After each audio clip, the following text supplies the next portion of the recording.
안녕하세요. 이동열 목사와 함께하는 매일 성경 큐티 시간입니다. 오늘 우리가 함께 나눌 본문은 창세기 7장 1절로 24절 말씀입니다.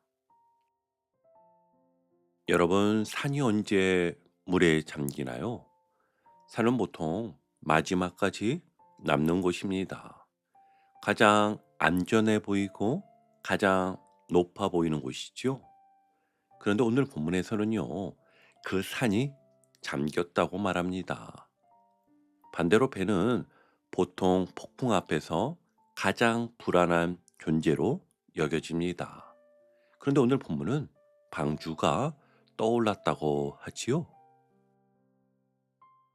이 장면 앞에서 오늘 말씀은 우리에게 아주 중요한 질문을 던집니다. 너는 무엇을 믿고 서 있느냐? 너는 무엇 안에 들어가 있느냐? 오늘 본문은요, 홍수의 규모를 설명하려는 말씀이 아닙니다. 당연히 날씨 이야기도 아니시죠. 무엇이 가라앉고 무엇이 끝까지 남는가? 하나님 앞에서 진짜 안전한 자리는 어디인가? 이것을 분명하게 보여주는 장입니다. 이미 앞선 6장에서 하나님은 이렇게 말씀하셨습니다. 온 땅이 하나님 앞에 부패하여 포악함이 땅에 가득함이라. 아멘. 여기서 중요한 표현은 하나님 앞에인데요. 사람들끼리 보기엔 잘 돌아가는 세상이었습니다. 문화도 있었고, 가정도 있었고, 결혼도 하고, 일도 했습니다. 그런데 하나님 앞에서는 이미 무너진 세상이었습니다. 기준이 하나님에게서 사람으로 옮겨졌고, 옳고 그름이 아니라 유리하냐 불리하냐가 기준이 되었기 때문입니다. 그 한복판에서 하나님은 한 사람을 보셨지요. 그러나 노아는 여호와께 은혜를 입었더라. 아멘. 노아가 특별히 똑똑해서도 아니고 완벽해서도 아니었습니다. 하나님 앞에 살아가려 했기 때문이었다고 어제 함께 나누었지요. 그리고 이제 7장은 그 말씀의 현실이 되는 순간입니다. 자, 그럼 이제 1절을 천천히 같이 볼게요. 여호와께서 노아에게 이르시되 너와 네 온 집은 방주로 들어가라. 이 세대에서 내가 내 앞에 의로움을 내가 보았음이니라. 아멘. 여기서 여러분, 하나님이 노아에게 뭐라고 말씀하십니까? 너는 의롭다가 아니라 네가 내 앞에 의로움을 내가 보았다였지요. 이 말의 무게를 우리가 느껴야 합니다. 노아의 삶은요, 사람들 눈에는 바보처럼 보였을 겁니다. 120년 동안 비 한 방울 안 오는 곳에서 배를 짓고 있었으니까요. 하지만 하나님은 사람들 앞에서의 평가가 아니라 하나님 앞에서의 태도를 보셨습니다. 여러분, 이게 우리 삶과 너무 닮아 있지 않습니까? 회사에서는 왜 그렇게까지 정직해? 가정에서도 좀 적당히 하지 왜 그렇게 융통성이 없어? 교회에서도 그 정도면 됐지 왜 그렇게 열심히야? 하지만 하나님은 오늘도 이렇게 물으십니다. 내 앞에서 어떻게 살고 있느냐? 계속해서 본문을 보면 하나님은 이제 노아에게 말씀하십니다. 방주로 들어가라. 이건 단순한 이동 명령이 아니었지요. 세상에서 나오라는 말이고 하나님의 구원 안으로 들어오라는 말이었습니다. 그런데 여러분, 여기서 놀라운 장면이 이어지지요. 정결한 짐승만 방주에 들어가는 게 아닙니다. 8절과 9절을 보시면 정결한 짐승과 부정한 짐승과 새와 땅에 기는 모든 것은 하나님이 노아에게 명하신 대로 암수 둘씩 노아에게 나와 방주로 들어갔으며. 아멘. 여기서 우리가 꼭 붙잡아야 할 메시지가 있습니다. 방주는요, 깨끗한 존재만 들어가는 곳이 아닙니다. 방주는 하나님의 명령에 따라 들어오는 곳입니다.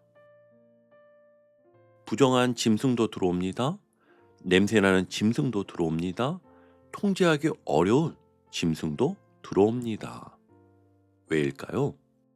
방주는 완성된 자들의 공간이 아니라 은혜로 보호받는 공간이기 때문입니다.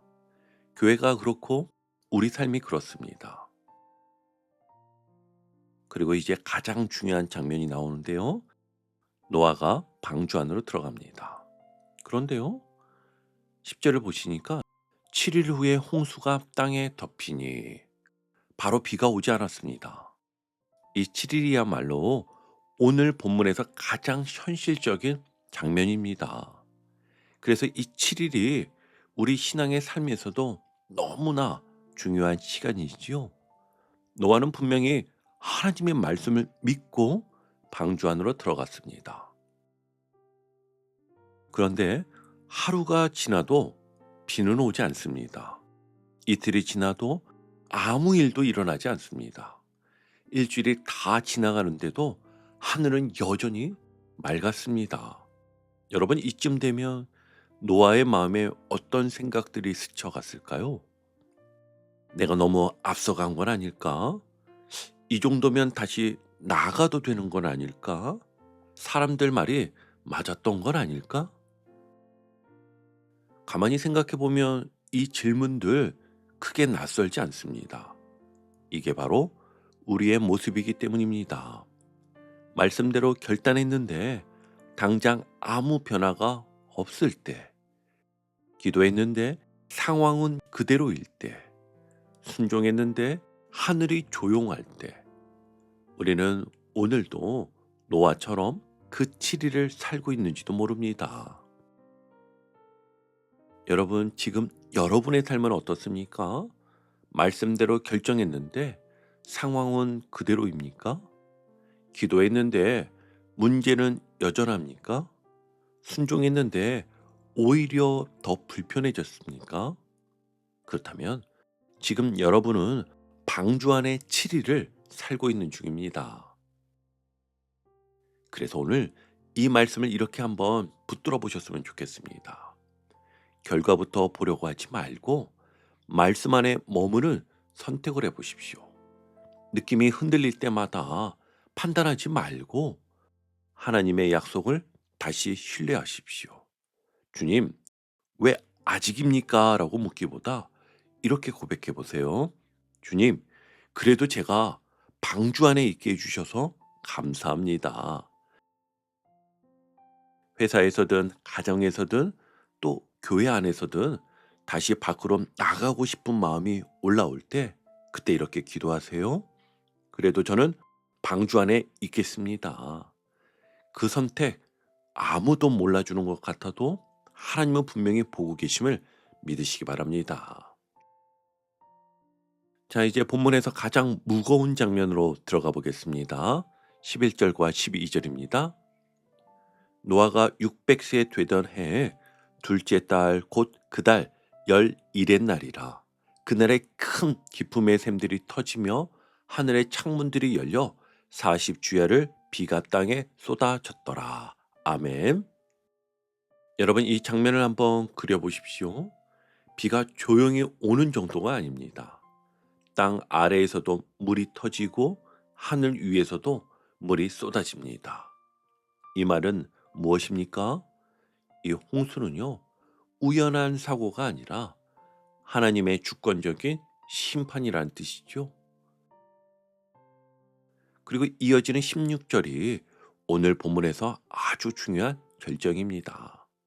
들어간 것들은 모든 것의 암수라 하나님이 그에게 명하신 대로 들어가매 여호와께서 그를 들여보내고 문을 닫으시니라. 아멘. 여러분, 누가 문을 닫으셨습니까? 노아가 아닙니다. 노아의 아들들도 아닙니다. 여호와께서 문을 닫으시니라. 이 장면은 성경 전체에서 아주 중요한 의미를 가집니다. 문이 닫혔다는 것은 단순히 출입이 막혔다는 뜻이 아닙니다. 같은 문이지만 의미는 완전히 달라집니다. 문 안에 있는 사람에게는 이 문이 완전한 보호가 됩니다. 반대로 문 밖에 있는 사람에게는 이 문이요, 더 이상 들어갈 수 없는 심판이 되는 것이지요. 문 하나를 사이에 두고 안에서는 구원이 되고 밖에서는 심판이 되는 순간입니다. 여러분, 이 장면이 왜 이렇게 무겁게 느껴질까요? 선택의 시간이 끝났기 때문입니다. 그동안은 방주를 보며 비웃어도 됐습니다. 노아를 조롱해도 됐습니다. 하지만 문이 닫힌 순간 더 이상 의견의 문제가 아닙니다. 현실이 되었습니다. 그렇다면 이 말씀이 우리 삶에서는 어떻게 들려야 할까요? 회사에서도 이런 순간이 있습니다. 이제 결정해야 합니다. 이 선택은 되돌릴 수 없습니다. 가정도 마찬가지죠. 계속 미루던 대화, 계속 덮어두었던 문제들, 어느 순간 더 이상 미룰 수 없는 때가 반드시 옵니다. 신앙도 그렇습니다. 언젠가는 제대로 한번 믿어봐야지. 조금 더 여유 생기면 그때 순종해야지. 그런데 오늘 본문은 분명히 말합니다. 문이 닫히는 순간이 있다는 거, 하나님만이 그 시점을 아신다는 것입니다. 여러분, 오늘 말씀 앞에서 이렇게 스스로에게 물어보시길 바랍니다. 나는 지금 방주 안에 머물러 있습니까? 아니면 마음은 여전히 밖을 향해 있습니까? 오늘의 실천은 아주 단순하지만 분명합니다. 미루던 순종 하나를 오늘 실행해 보십시오. 핑계대던 결단 하나를 오늘 붙잡아 보십시오. 조금만 더 있다가라는 말을 주님, 지금 하겠습니다 라고 바꾸어 보십시오. 문이 닫히기 전에 하나님이 부르실 때 반응하는 하루를 보내시길 바랍니다. 그 하루가요, 우리의 삶을 갈라놓습니다. 이제 홍수는 절정으로 치닫습니다. 20절 보니까 물이 불어서 15규빗이나 오르니 산들이 잠긴지라. 아멘. 여러분, 여기서 산은 단순한 지형이 아니에요. 산은 언제나 사람들이 마지막으로 의지하는 곳입니다. 그래도 이 정도면 괜찮겠지. 이건 쉽게 무너지지 않을 거야. 이건 안전해. 그런데 성경은 말합니다. 그 삶들이 잠긴지라. 이 말은 무엇입니까? 사람이 가장 믿었던 것들이, 가장 안전하다고 여겼던 것들이 가장 먼저 무너졌다는 뜻입니다. 그리고 23절, 오늘 본문의 결론이 나옵니다. 지면의 모든 생물을 쓸어버리시니 곧 사람과 가축과 기는 것과 공중의 새까지라. 이들은 땅에서 쓸어버림을 당하였을 때 오직 노아와 그와 함께 방주에 있던 자들만 남았더라. 아멘. 여러분, 여기서 꼭 귀에 담아야 할 단어가 하나 있습니다. 오직.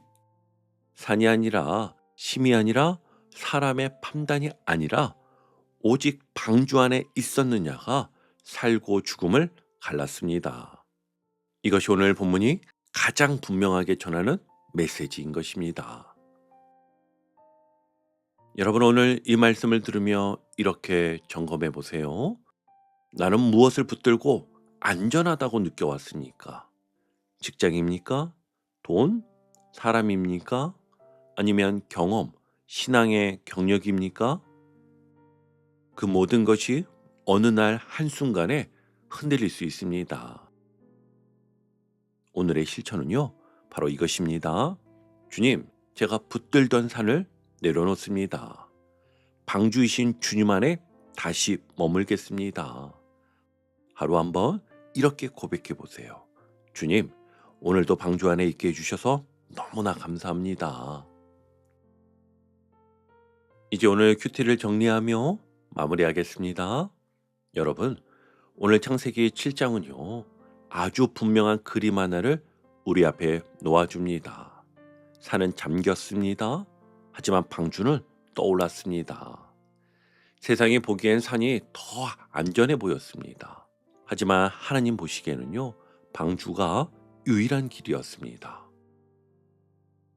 그래서 오늘 이 말씀은 우리에게 이렇게 묻고 있습니다.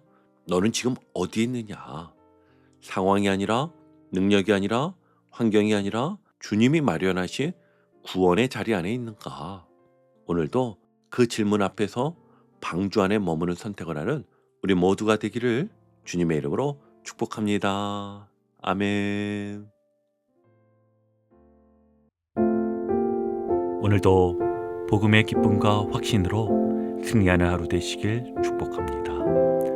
함께 해주셔서 감사합니다. 내일 큐티 시간에 다시 뵙겠습니다.